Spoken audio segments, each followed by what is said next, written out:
बेहद स्वागत है जी सभी स्टूडेंट्स का। एक बार फिर हाजिर हैं मनप्रीत सिंह चीमा जी के साथ, स्टडीज़ केयर की टीम के ऑस्ट्रेलिया के एक्सपर्ट और बहुत बड़ा अप्रॉक्सीमेटली 96% सक्सेस रेट दिलवाने वाले एक्सपर्ट।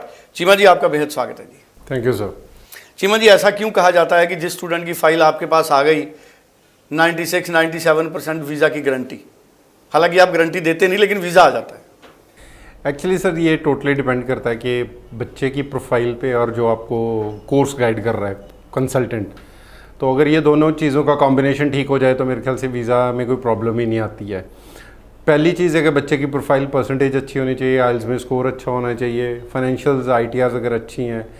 उसके बाद जो हमारा रोल है जहाँ पे कि हम बच्चे को कोर्स कौन सा गाइड कर रहे हैं, लोकेशन कौन सी गाइड कर रहे हैं, उस पर भी वीज़ा बहुत डिपेंड करता है। तो वो सही कोर्स और सही लोकेशन वही मेरे को लगता है कंसल्टेंट उस गाइड कर सकता है जिसको खुद एक्सपीरियंस है। तो being into the industry from last 10 to 15 years, तो इतना नॉलेज और इतना पता लग गया कि किस तरह की प्रोफाइल को हम हाई कमीशन को प्रेजेंट करेंगे, किस लोकेशन पे या किस कोर्स में, तो वीज़ा मिल जाएगा बच्चे का। मेरे को लगता है ये एक रीज़न है कि जिसके कारण वीज़ा सक्सेस रेट बहुत अच्छा है हमारा। अब मुझे पता लगा है कि काफ़ी ज़्यादा आपके वीज़े आए हैं। मुझे पता लगा है काफ़ी ज़्यादा वीज़े आए हैं D2D प्रोग्राम में भी और लेवल 2 की यूनिवर्सिटीज़ में। इसके पीछे क्या ऑस्ट्रेलिया की सरकार का कोई ख़ास मकसद है, या हम ये मान के चलें कि पहले भी वीज़ा आते थे और थोड़ा सा फोकस उस पर रखना चाहिए? सर वीज़ास पहले भी आते थे डिप्लोमा में, बट अब परसेंटेज थोड़ी सी बढ़ गई है। बिकॉज आपको पता है कि जैसे यूनिवर्सिटीज़ और हाई कमीशन भी चाहता है कि जितने भी स्टूडेंट हमारे पास आ रहे हैं वो अच्छे कोर्सेज़ में आएँ। और अगर कोई बच्चा वीक प्रोफाइल, पहले तो ये होता था कि हर कोई कोशिश करता था डिप्लोमा में जाने की, कि डिप्लोमा की फ़ीस कम होती थी, जब उनको लगता था कि डिप्लोमा में शायद पढ़ना कम पड़ता है। बट अब चीज़ें बहुत चेंज हो गई हैं। ऑलमोस्ट फ़ीस सेम हो गई है, इक्विवेलेंट टू डिग्री डिप्लोमाज़ की। और हाई कमीशन को पता है कि जो बच्चा किसी एक मॉड्यूल में कम रह गया आइल्स में, दैट डजेंट मीन कि वो बच्चा इंटेलिजेंट नहीं है या वो पढ़ नहीं सकता है। तो अब चीज़ों को देखने का मुझे लगता है कि हाई कमीशन का और यूनिवर्सिटीज़ का भी थोड़ा सा नज़रिया बदल गया, जिसके कारण अब वीज़ाज़ हाई कमीशन ने देने स्टार्ट कर दिए हैं। Because seeing into the past, उन्होंने देखा कि अगर हमने पास्ट में 100 बच्चा बुलाया था तो सारे बच्चे सक्सेसफुली डिग्री में इनरोल हो गए। तो मेन जो मकसद होता है वो हाई कमीशन का यही होता है कि बच्चा पढ़े भागे ना डिप्लोमा से। तो जैसे जैसे अब ट्रेंड बढ़ रहा है कि बच्चे यूनिवर्सिटीज़ में इनरोल हो रहे हैं डिप्लोमास के बाद भी, तो अब हाई कमीशन भी पॉजिटिव हो गया कि ठीक है यार, अगर पिछला ट्रेंड अच्छा है तो why not to give more visas.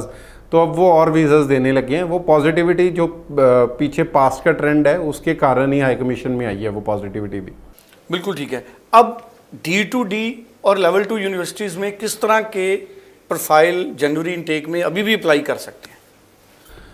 Sir देखो, कोई भी बच्चा है, मैं हर बार बताता हूँ कि अगर तो वो अकेडमिकली उसका स्कोर 65% से नीचे रह गया या 60% से नीचे रह गया लेकिन 55 से अबव है, तो वो डिप्लोमा में अप्लाई कर सकता है। जैसे सेकंड बच्चा वो है जिसकी परसेंटेज ठीक है लेकिन आइल्स में कहीं ना कहीं उसके 2 मॉड्यूल्स में 5.5 रह जाते हैं हर बार, वो नहीं इंप्रूव कर पा रहा है, तो उसके लिए डिप्लोमा एक अच्छा पाथवे है डिग्री में मूव करने के लिए। बेसिकली देखो, डिप्लोमाज कुछ भी नहीं है, बच्चे को at the end of the day मिलनी डिग्री ही है। D2D क्या है? Diploma plus degree, 1 year diploma, 2 years degree, और टोटल हुए 3 साल।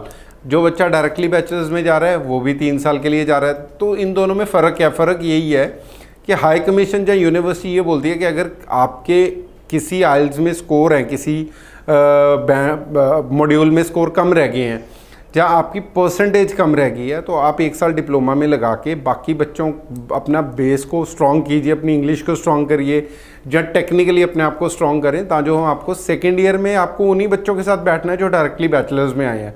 तो at the end of the day मिलनी है आपको बैचलर्स डिग्री ही। आपकी डिग्री पे कहीं पे ये नहीं लिखा होगा कि आप डिप्लोमा टू डिग्री में आए थे, आपको डिग्री ही मिलेगी।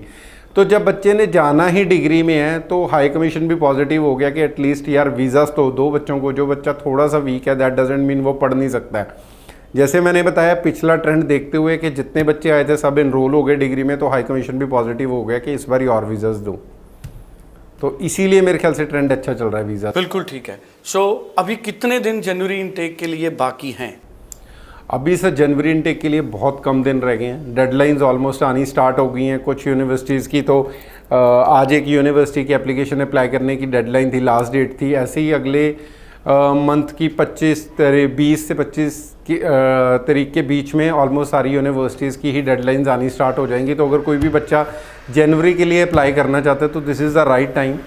आप अपनी एप्लीकेशन को फाइल कीजिए। जैसे मैं हर बार बताता हूँ, आप हमारे ऑफिस में विद फाइनेंशियल्स आएँ अगर आपको जनवरी इनटेक में अप्लाई करना है। विदाउट फाइनेंशियल्स अगर आप ये सोचेंगे कि आज मैं ऑफ़र अप्लाई करूँ, 20 दिन बाद ऑफ़र आएगी, फिर मैं फाइनेंशियल्स अरेंज करूँगा, फिर तो जनवरी में नहीं हो पाएगा। तो at the very first day आपके पास 70% डॉक्यूमेंट्स है, 60% है, 50% है, जितने भी डॉक्यूमेंट्स हैं एटलीस्ट वो डॉक्यूमेंट्स लेके आएँ हमारे पास, ताकि हम एप्लीकेशन के टाइम ही वो डॉक्यूमेंट्स को प्रोसेस कर सकें। चलिए, thank you so much. Screen पे नंबर है, इस नंबर पे आप बात करें, व्हाट्सएप करें, व्हाट्सएप नंबर भी है, और चीमा जी से या अनीता मैम से ज़रूर मिले। Thank you so much. Thank you ji.